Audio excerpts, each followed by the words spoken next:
자, 옆에 계신 분들하고 2층도 우리 한번 눈으로 인사합니다. 잘 오셨습니다. 오늘 예배 나온 여러분들을 주의 이름으로 축복하고 환영합니다. 소아시아 7교회를 마지막입니다. 저도 언제 끝날지 벌써 7주의 시간들을 보내고 오늘 마지막 라오디게아 교회를 다루려고 합니다. 이 라오디게아 지역을 잠깐 보면, 지도를 보면 필라델피아로부터 남동쪽 45마일 내륙 지방에 있죠. 떨어진 곳에 위치한 지역입니다. 라오디게아는 기원전 253년에 셀루시스트의 왕 안티오쿠스 2세가 건립된 도시입니다. 라오디게아 지역은 상업지역으로 일찍이 금융업이, 은행이라고 하는 금융업이 발달된 지역입니다.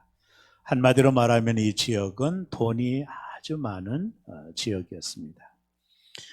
AD 61년경에 소아시아 지역에 대지진이 일어났어요. 이 소아시아 지역이 지진으로 거의 황폐가 되다시피 했는데, 그래서 주 정부였던 로마 정부가 재정 지원을 소아시아 지역에게 보내줬는데요. 이 라오디게아 지역은 로마의 재정 지원을 거부했습니다. 왜냐하면 이 지역 자체가 돈이 많은 지역이었고, 자기들 스스로 다시 무너진 이제 지역을 회복할 수 있다라고 하는 자신감 때문에 로마의 주정부의 지원도 받지 않았던 지역입니다. 한마디로 말하면 부유한 도시예요. 부유한 도시가 라오디게아 지역이었습니다. 왜 이 지역이 부유한 부자 지역이 됐느냐 하면 몇 가지 이유 때문인데, 그 중에 하나가 아까 말한 금융 도시예요. 금융, 돈이 유통되는 도시였습니다. 또 하나는 이 지역에 의학이 발달돼서 눈에 넣는 안과 계통의 약이 이 지역에서 나왔어요. 그래서 이 안과가, 눈에 넣는 약이 눈에 아주 효용이 많아서 주변 지역으로 수출이 될 정도로 해서 이 지역이 부를 축적하게 되었고요. 또 이 지역은 옷을 입는 의류 산업이 발달돼서 블랙울이라고 하는, 이제 아주 검은 것은 아닌데 약간 검은 이 모직, 울이 아주 상당히 발달된 지역입니다.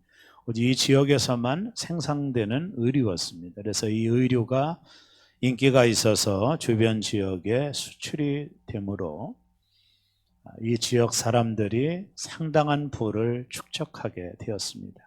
한마디로 말하면 금융의 도시예요.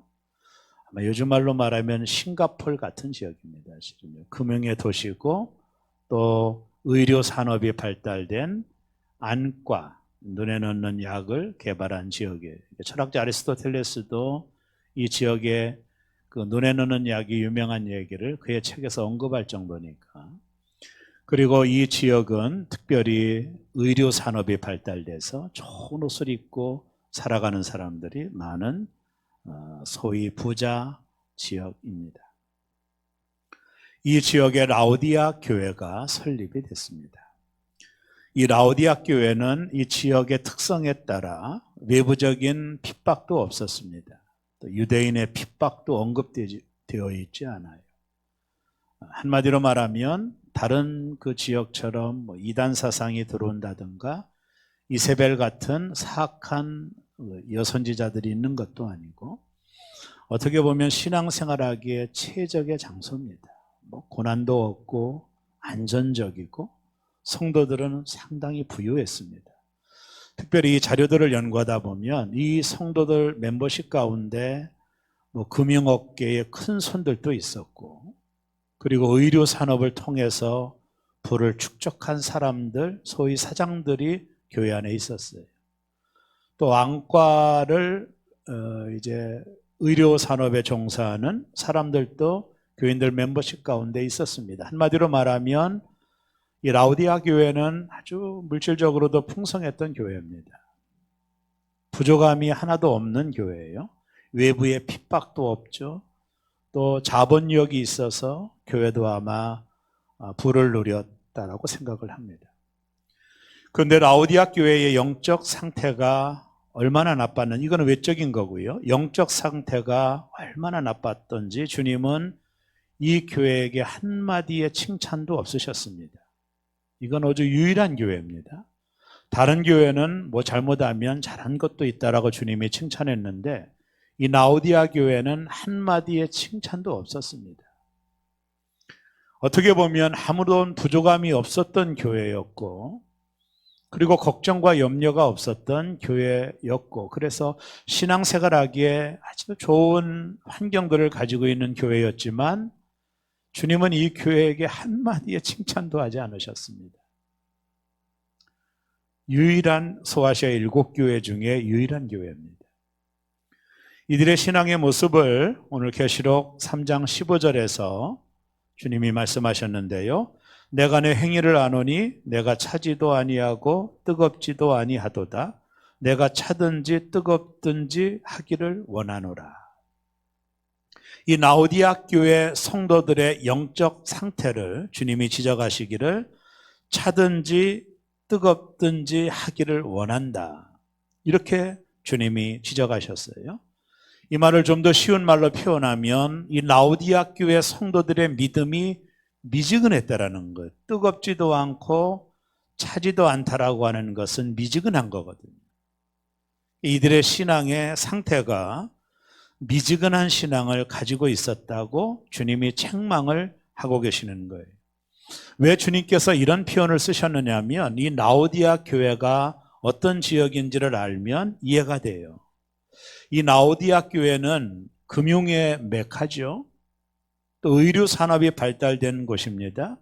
의학이 발달된 이 도시가, 모든 것을 갖춘 이 도시가 한 가지 부족한 것이 있는데 물 문제입니다. 물 문제. 이 지역이 석회암으로 구성되어 있는 지역의 토양 때문에 물을 먹을 수 있는 물을 가질 수가 없었어요. 모든 것을 가졌는데 식수가 부족했어요. 그래서 라오디아 교회 사람들이 어떻게 했느냐 하면 이곳에서 한 9km 떨어진 히아라폴리, 이 라오디아에게서 보면 그 히아라폴리가 보이거든요. 성지순례 가서 보면 거기에는 거대한 온천수가 있었습니다. 뜨거운 온천수를 수로를 통해서 식수를 공급받았어요. 그리고 또 16km 정도 떨어져 있던 골로세라고 하는 지역에서 만년설이 녹아 흘러내린 그 차가운 물을 이 골로새서로부터 공급을 받았어요. 수로를 통해서. 근데 아주 독특한 특징이 뭐냐면 이 거리가 거리인 것만큼 온천수가 공급을 하더라도 이 라오디아게라는 지역까지 오게 되면 이 온천수가 다 식어져 버렸습니다. 여러분, 온천수가 식어져 버리면 그 유황 냄새로 인해서 물을 마시면 토할 수밖에 없는 환경이었어요. 그리고 골로새서부터 오는 그 찬물도 한 16km 정도 떨어진 거리에서 오기 때문에 오는 동안에 식어져 버리고 그 물조차도 미지근해졌어요. 히아라볼리에서 오는 온천수도 오는 동안에 미지근해졌고, 그리고 골로새에서부터 오는 찬물도 오는 동안에 미지근해져서 이들은 그 미지근한 물을 먹을 때마다 고약한 유황 냄새로 인하여 토해냈습니다. 그래서 이 지역의 가장 심한 욕이 뭐냐면 너희가 미지근하다라고 하는 말이에요. 이건 정말로 심각한 욕이었습니다. 그들이 그 미지근한 것이 그들에게 어떤 영향이 있는 것을 알았기 때문이에요. 토할 수밖에 없는 그 상태가 미지근한 상태였기 때문에 이들에게 아주 심한 욕이 너희가 미지근하다라고 하는 욕이었습니다. 근데 주님이 그 말씀을 하고 계십니다. 그러니까 라오디아 교회의 성도들은 주님의 이 책망이 피부적으로 느껴지는 거예요. 자신의 삶에 통해서 느꼈던 책망입니다. 이게 얼마나 심한 말인지를 라오디아 교회 사람들은 알고 있었어요. 미지근한 신앙이라고 하는 것을 좀 다른 말로 표현하면 명목상의 성도라고 오늘 현대적인 언어로 표현할 수 있어요. 한마디로 말하면 성도는 성도인데 명목상의 성도다.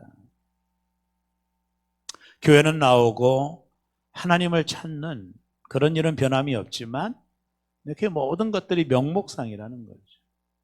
미지근한 신앙의 모습을 오늘 현대 언어로 명목상의 성도다. 성경은 이런 신앙을 많이 책망을 합니다. 성경에 보면 구약의 이사야 29장 13절에 이런 말씀이 있습니다. 주께서 이르시되 이 백성이 입으로는 나를 가까이하며 입술로는 나를 공경하나 그들의 마음은 내게서 멀리 떠났나니.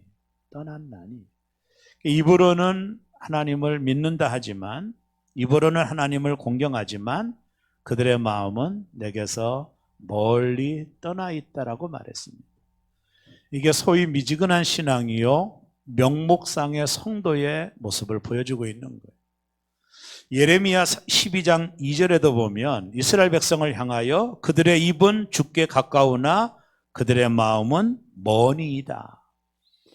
입은 하나님을 믿는다라고 고백해서 주께 가까울 수 있지만 저들의 마음은 이미 하나님을 멀리 떠났다라는 거예요. 이게 소위 미지근한 신앙의 아주 중요한 표현들입니다. 또한 명목상의 성도들의 신앙의 태도를 가리키고 있는 것입니다. 바울 사도가 사랑하는 제자 디모데에게도 동일한 말씀을 했는데요. 디모데후서 3장 5절에 보면 경건의 모양은 있으나 경건의 능력은 부인하니 이 같은 자들에게서 내가 돌아서라. 경건의 폼은 있어요. 교회 오고 예배 드리고 기도하고 이런 신앙적인 폼, 모양은 가지고 있지만 그러나 그 안에는 경건의 능력은 없어요. 이게 소위 미지근한 신앙이었고 명목상의 성도였습니다. 라오디아 교회가 바로 그런 교회였습니다. 예수님께서 이 교회를 향하여 너를 토하여 버리리라. 이건 아주 심각한 책망입니다. 내가 너희를 볼 때마다 토하고 싶다라는 거예요. 여러분 이게 얼마나 치명적인 주님의 책망입니까? 이 정도까지 한 교회가 없어요. 토하고 싶은 교회. 그것이 라오디아 교회였습니다. 문제는 뭐냐면 자신들의 이 신앙의 상태를 모르고 있다는 게 더 큰 문제예요. 자신들은 부자요 부유하다. 우리는 부족함이 없다. 자신들 스스로 문제가 없다고 생각하는 것이 더 큰 문제예요. 근데 예수님은 그렇지 않았어요. 오늘 예수님께서 요한계시록 3장 17절에 내가 말하기를, 라오디아 교회 성도들이 말하기를 나는 부자라 부유하여 부족함이 없다 하나 너희들이, 내가 알아, 너희들이 이 지역이 금융의 도시고 너희들은 장사를 해서 돈을 많이 벌었고 좋은 안약을 개발함으로 부자가 된 걸 알아.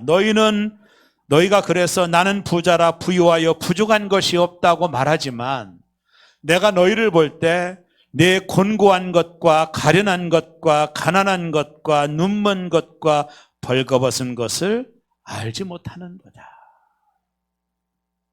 곤고한 게 뭡니까? 전쟁에서 완전히 패하고 빈털터리가 된 상태를 말하는 거예요. 가련한 건 뭡니까? 가장 불쌍한 것을 말합니다. 그리고 가난한 것은 뭡니까? 지금도 한 끼 식사도 먹을 수 없는 상황. 그리고 눈먼 것은 보지 못하는 것이요 벌거벗은 것은 수치심을 드러난 상태를 말하는 거예요. 예수님께서 나는 부자요 부족한 것이 없다라고 착각하고 있었던 라오디아 교회 성도를 향하여 예수님이 볼 때 아니야, 너희는 곤고해, 너희는 가련해, 그리고 너희는 너무나도 가난해, 그리고 너희의 눈은 멀었고 너는 벌거벗었어라고 주님 말씀하고 계시는 것입니다.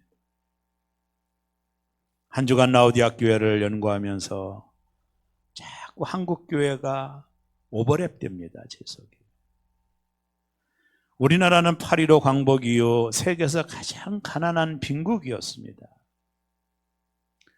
여러분, 우리나라 여러분 부모님 시대에 보릿고개라는 게 있었잖아요. 그 노래 가사처럼 얼마나 어려운 시기들이 우리에게 있었습니까? 그게 먼 시기가 아닙니다. 실은요. 몇백 년이 아닙니다. 자원도 부족했던 우리나라가 6.25 전쟁을 겪으면서 생산시설들이 다 파기가 됐습니다. 나라는 온통 폐허가 됐습니다. 자원을 받지 아니하면 살 수 없는 빈국한 나라였습니다. 이게 대한민국의 몇십 년 전의 일이었습니다. 그러나 1970년대 한강의 기적이라고 불린 만큼 한국 경제는 엄청난 성장을 거뒀어요. 지금은 세계 12위의 경제 대국이 되었습니다. 이게 몇십 년 전에 우리에게 나타난 현상들입니다. 나라가 얼마나 잘 살게 되었는지 모릅니다. 지금 한국교회는 기독교 역사상 가장 성공적인 나라예요. 1960년대 한국교회 교회가 5,000개였는데 지금은 10배가 넘는 교회가 있어요. 어떤 지역은 한 건물에 교회가 3개가 있는 지역도 있어요. 한 집 건너 교회입니다. 세계 10대 교회를 발표했는데요, 5개 교회가 한국교회가 속해 있어요. 세계에서 가장 큰 교회도 한국교회가 1위입니다. 선교사도 세계 2위로 많이 파송한 국가입니다. 그러나 지금 주님이 한국교회를 보며 어떤 평가를 내릴까요?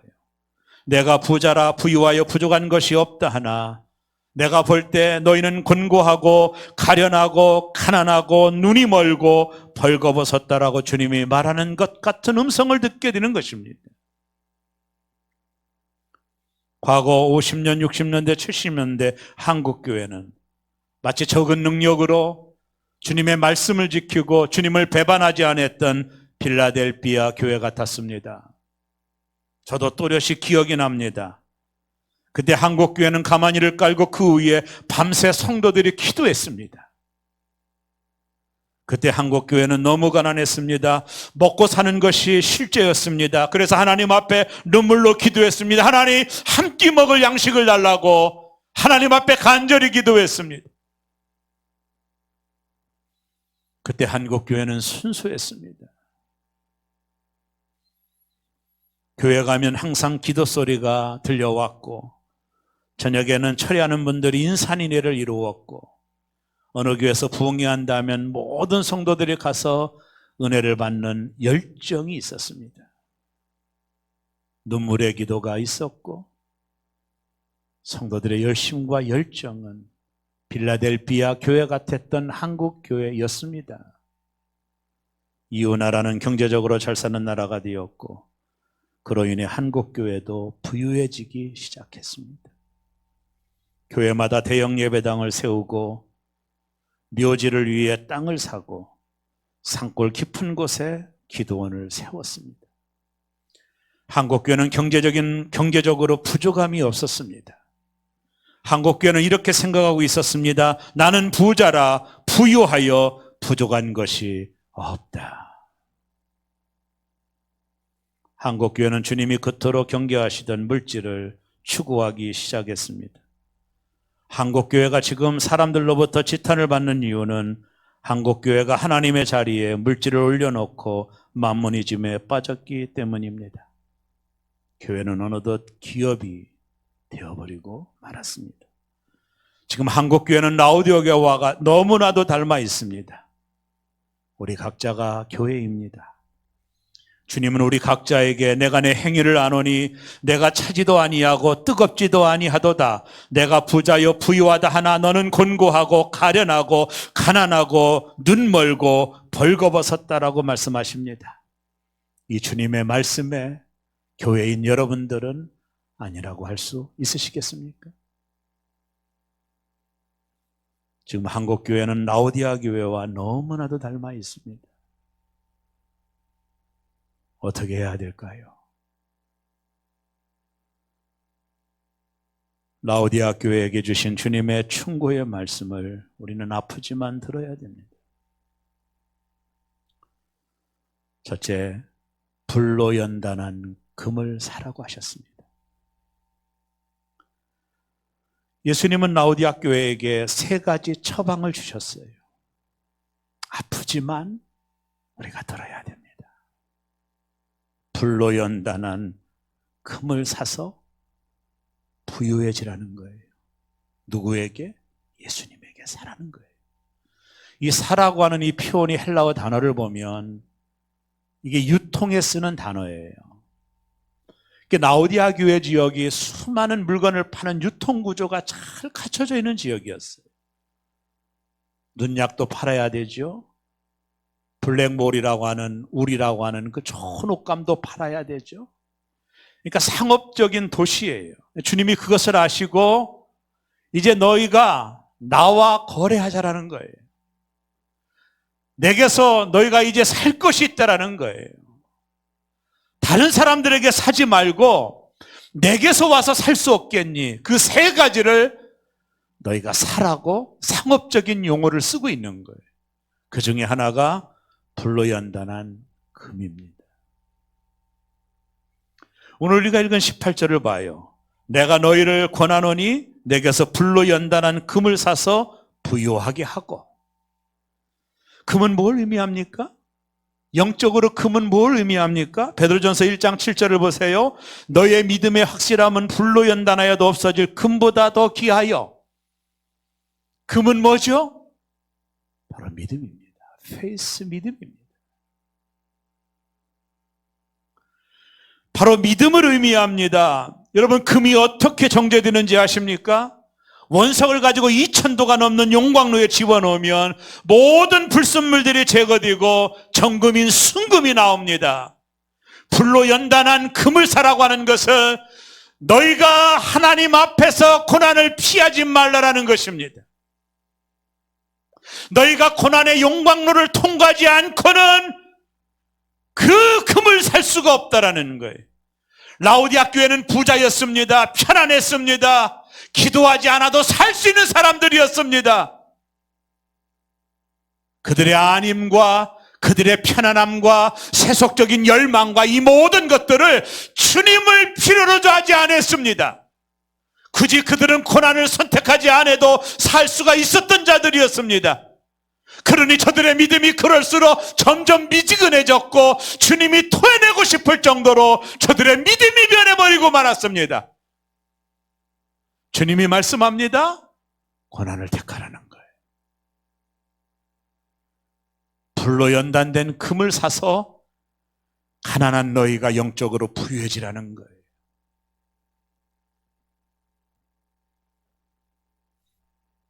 주님이 당하신 고난, 그것을 너희가 어렵지만 사라는 거예요. 예수께서 3년 동안 고난의 용광로를 거쳐 하나님 보좌에 앉으셨던 것처럼 너희도 주님을 본받아 내게서 그 고난을 구입하라는 거예요. 그래서 너희의 믿음이 미지근한 신앙이 아니라 뜨거운 신앙으로, 정금과 같은 믿음으로 너희가 영적으로 부유한 자가 되라고 말씀하고 계시는 것입니다. 우리나라 단어 중에 어중간이라는 한자어가 있습니다. 조금 모자라거나 지나쳐서 어느 쪽에도 맞추기 어렵다라는 뜻을 가지고 있어요. 이 뜻에 가장 비슷한 단어가 애매모호라는 단어입니다. 라우디아가 성도들이 어중간했고 그들은 정말로 애매모호했습니다. 그들은 부자였고 부족함이 없었고 세속적인 가치를 추구하면서도 여전히 교회에 와서는 주님을 부르는 경건의 폼은 있지만, 모양은 있지만 그들의 마음속에는 경건의 능력이 없었던 사람들, 주님이 오직했으면 그들을 토하고 싶다라는 말씀을 하셨을까요? 이스라엘이 하나님과 바알 사이에 갈등할 때 엘리야가 그들에게 이렇게 말합니다. 너희가 어느 때까지 둘 사이에서 머뭇머뭇하려느냐? 여호와가 만일 하나님이면 그를 따르고 바알이 만일 하나님이면 그를 따를지어다 하니 백성이 말 한마디도 대답하지 아니하니라. 왜 못 대답했을까요? 바알이 주는 풍요를 버리기 싫었기 때문입니다. 그들은 어중간하게 있었습니다. 라우디아 교회가 어중간했습니다. 하나님도 아닌 것이, 세상도 아닌 것이 설명하기 어려운 신앙의 모습을 가지고 있었던 것입니다. 주님이 볼 때 그 미지근한 그것을 주님이 토하고 싶을 정도로 그들의 신앙의 정체성은 형편이 없었습니다. 돈으로 자신들을 치장하고 있었지만 그들은 벌거벗었고 집안에는 황금 덩어리에 가득 차 있지만 저들의 영적인 상태는 핏절하여 가난한 사람들이었습니다. 성도의 세속적인 불순물은 반드시 용광로라고 하는 시련을 통과해야 죄가 될 수 있습니다. 시련을 피하면 안 됩니다. 그래서 믿음의 금을 사야 됩니다. 그래서 영적인 가난에서 우리가 벗어나야 되는 것입니다. 오늘 이 아침 여러분의 믿음의 온도는 얼마 정도 되시나요? 여러분의 믿음의 온도는 얼마 정도 되시나요? 신앙의 폼을 가지고 썩으면 안 됩니다. 내가 교회 나오니까, 내가 기도하니까, 내가 열심히 충성하니까, 이런 신앙의 폼을 가지고 나를 못 보면 가장 어리석은 것입니다. 주님이 주시는 안약을 통해서 우리의 영적인 모습을 봐야 됩니다. 나의 실존, 내가 어떤 사람인지, 나의 중심에는 뭐가 있는지, 여전히 세속적인 욕망으로 가득 차 있고 믿음이 너무나도 가난한 내 자신을 보지 않는 한 우리는 구제불능입니다. 내 몸에 암이 있어 죽어가고 있는데도 나를 보지 못하면 나는 건강하다고 말한다면 그 사람은 구제불능입니다. 라오디아 교회는 구제불능이었습니다. 저들은 쏟고 있었습니다.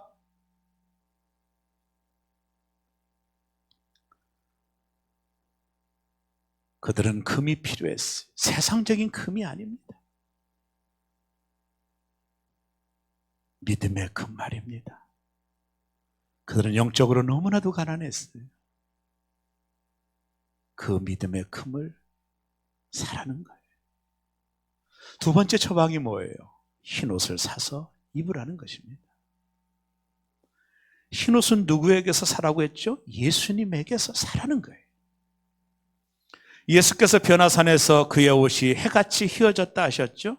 변화산의 사건은 예수님의 십자가와 죽음, 부활의 영광을 미리 보여주신 사건이었어요. 예수님은 십자가와 부활의 영광으로 그의 옷이 희게 되었습니다. 예수님에게 그 옷을 사라는 거예요. 오늘 계시록 3장 18절에 보면 흰옷을 사서 입어 벌거벗은 수치를 보이지 않게 하라. 너희 지역에서 나오는 블랙 올로 인하여 너희가 화려한 옷을 입고 치장하고 있지만 내가 너희를 볼 때 너희는 벌거벗었으니 내가 도대체 볼 수가 없구나. 너희가 완전 벌거숭이니라. 내가 어느 때까지 너희의 그런 모습을 보겠느냐. 내게서 흰옷을 사서 입어 너희의 수치를 가리우라는 거예요.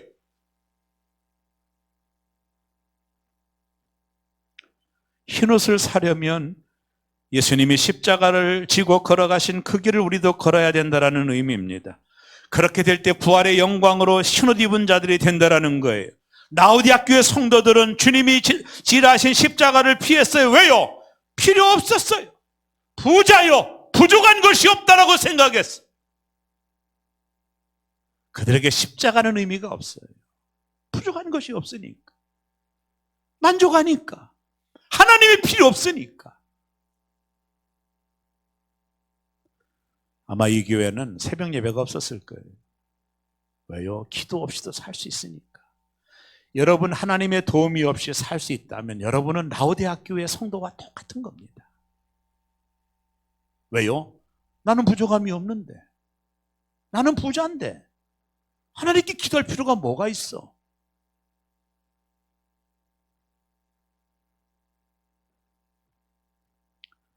예수로부터 흰옷을 사라. 여러분, 다윗은 여호와는 나의 목자시니 부족함이 없습니다라고 고백했죠. 하나님 때문에 부족함이 없다고 했는데 이 라오디아 교회 성도들은 물질 때문에 부족함이 없다라고 얘기하고 있는 거예요. 얼마나 영적으로 타락한 교회인 걸 알 수 있죠. 예수로부터 흰옷을 사라는 거예요. 로마서 13장 14절에 보면 오직 주 예수 그리스도로 옷 입고 정욕을 위하여 육신의 일을 도모하지 말라. 옛 옷을 벗어야 됩니다. 뭐예요? 정욕의 옷입니다. 하나님이 없이도 살 수 있는 옷을 벗어야 됩니다. 계시록 7장 4절에 보면 내가 인침을 받은 자의 수를 들으니 이스라엘 자손의 각 지파 중에서 인침을 받은 자들이 14만 4천이니 14만 4천은 구원받은 하나님의 백성을 가리키는 의인화된 숫자입니다. 신천지에서 말하는 이수에 들어간다라는 의미가 아니에요. 구원받은 하나님의 백성, 인치심을 받은 하나님의 백성이 14만 4천인데 이들이 어떤 사람인지 계시록 7장 13절에 이렇게 말합니다. 장로 중 하나가 응답하여 나에게 이르되 이 흰옷 입은 자들이 누구며 또 어디서 왔는가? 이들이 뭘 입고 있어요? 흰옷을 입었어. 구원받은 하나님의 백성들이 흰옷을 입고 있어요. 왜요? 예수님의 보혈로 구원받은 하나님의 백성들이 입은 흰옷이라는 거예요. 라오디아 교회는 이 옷이 없었다라는 것입니다. 벌거벗고 있다라는 것입니다. 예수님의 보혈로 깨끗하게 휘어진 흰옷을 사서 너희가 좀 입어라. 내가 너희를 볼 때 창피하여 견딜 수가 없다라는 거예요.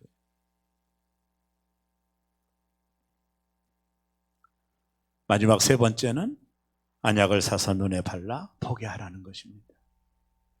라오디아 지역은 효능 있는 안약이 유명했죠. 그래서 이 의미가 무엇인지 이들은 잘 알고 있어요. 이 안약은 예수로부터 사라는 거예요. 이 안약은 계시록 3장 18절에 보면 안약을 사서 눈에 발라 보게 하라. 뭐예요? 너희가 영적으로 장님이라는 거예요. 너희 지역에 안약이 있어서 육신의 눈은 잘 보고 있지만 내가 볼 때 너희는 눈이 멀었다라는 거예요. 영적으로 너희는 장님이라는 거예요. 하나님을 보지 못한다라는 거예요. 가장 귀하고 소중한 것을 보는 눈이 없다라는 거예요.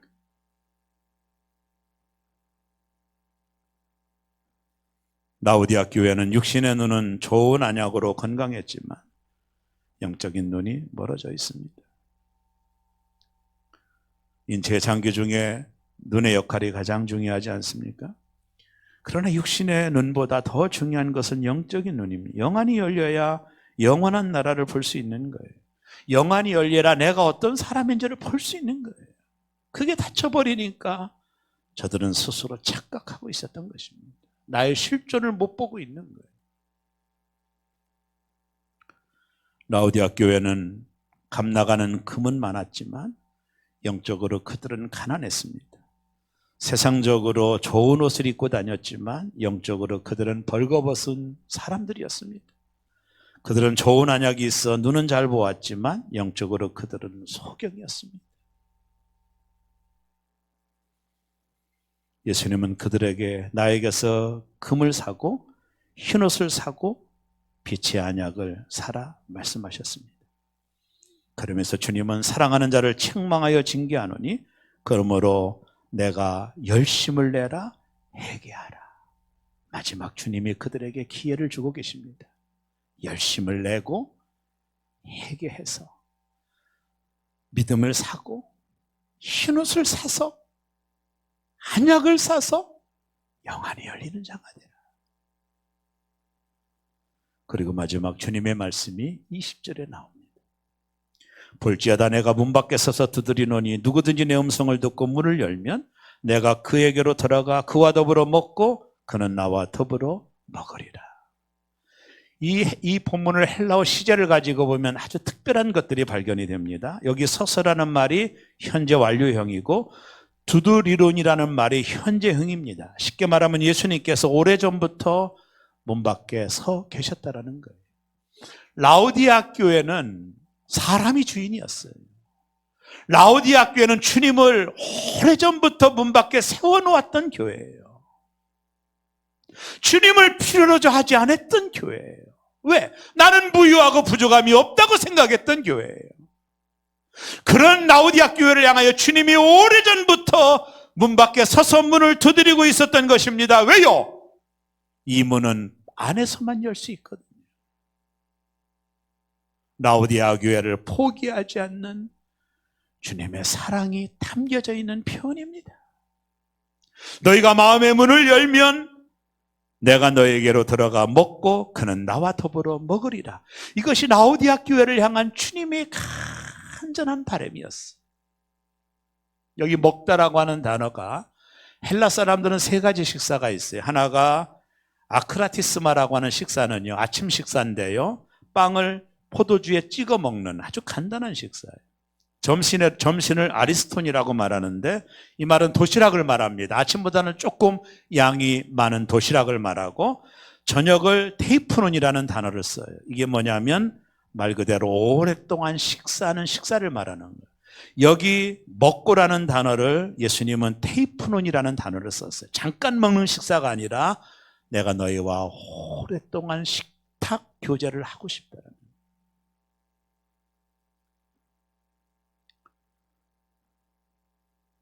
여러분, 다윗이 통일왕국을 이루고 난 이후에 사울 집안에 살아남은 자들을 찾아보라고 했습니다. 신하들에게. 그때 사울 왕의 그 자손 중에 무비보셋이라고 하는 사람이 살아있었어요. 그때까지. 근데 이 사람이 유모가 이 무비보셋을 안고 가다가 떨어뜨려 두 다리를 쓰지 못하는 장애인입니다. 그러니까 다윗은 그 친구였던 요나단, 사울의 아들이었던 요나단의 우정 때문에 이 가문에 남아있는 사람이 있는지를 찾아보라고 한 거예요. 그때 신하들이 무비보셋을 찾아옵니다. 이분은 다리를 못 쓰는 장애인입니다. 다윗이 그때부터 이 무비보셋을 자신의 식탁에서 밥을 먹게 합니다. 왕의 식탁에서 밥을 먹게 합니다. 여러분, 이게 얼마나 황송한 일입니까? 여러분, 예수님이 나와 함께 식사를 하자라는 말이 얼마나 황송한 일입니까? 내가 너와 먹고 싶다. 내가 너와 교제하고 싶다.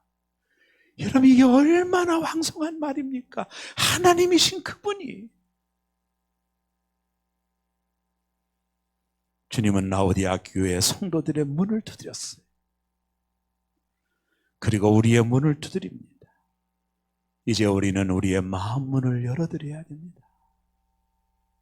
그분이 들어오시도록 말입니다. 주 예수 오셔서 내 슬픔 아셨네.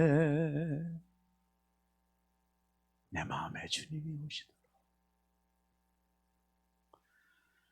그럴 때 비로소 우리의 거지 생활이 끝이 납니다. 이 속은 생활이 끝이 납니다. 우리를 거지에서 왕자로 바꾸어 주실 것입니다. 우리의 헌 옷을 벗기고 흰 옷을 입혀 주실 것입니다. 우리가 보지 못하는 영적인 눈을 열어 주실 것입니다. 이제 예수님의 회복을 이 교회에게 마지막으로 선포합니다. 3장 21절에 이기는 그에게는 내가 하나님 내 보좌에 함께 앉게 하여 주기를, 내가 이기고 내 아버지 보좌에 함께 있는 것 같이 하리라. 내가 이 십자가의 모든 고난을 이기고 하나님 보좌에 앉은 것 같이 너희도 이기는 자에게는 나와 함께 앉는 축복을 너희에게 줄 거라며, 마지막으로 라오디아 교회를 포기하지 않는 주님의 마음을 보여주고 계십니다. 오늘 한국교회는 라오디아 교회를 너무나도 닮아 있습니다. 우리는 부자다. 우리는 부족한 것이 없다. 여러분, 한 사람 한 사람이 교회입니다. 여러분 어떻게 생각하시나요? 여러분의 믿음의 온도는 도대체 몇 도입니까? 혹시 미지근한 것은 아니십니까?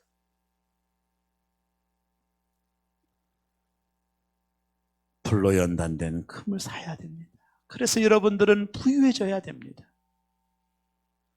주님으로부터 안약을 사서 영원한 나라를 볼 수 있어야 돼요. 뭐가 가치가 있고 덜 가치 있는지를 볼 수 있어야 됩니다. 그리고 그분의 보혈의 옷을 입어 부끄러움이 없어야 됩니다. 오늘 이 말씀을 가슴에 담고 여러분과 제가 라오디아 교회 갔다면 마지막으로 주님이 나에게 말씀하시는 이 말씀을 듣고 다시 한번 우리의 믿음의 온도가 뜨거워지는 새로운 교회 되기를 바라고, 스스로 부유하다고 착각하지 마시고 여러분의 영혼이 얼마나 빈궁한지를 아시고 불로 연단된 믿음을 사서 주님으로부터 안약을 사서 눈을 뜨게 만드는 안약을 사고 그분의 보혈의 옷을 입어 더 이상 부끄럽지 않는 저와 여러분 다 되어지시기를 주의 이름으로 축원합니다. 기도하겠습니다.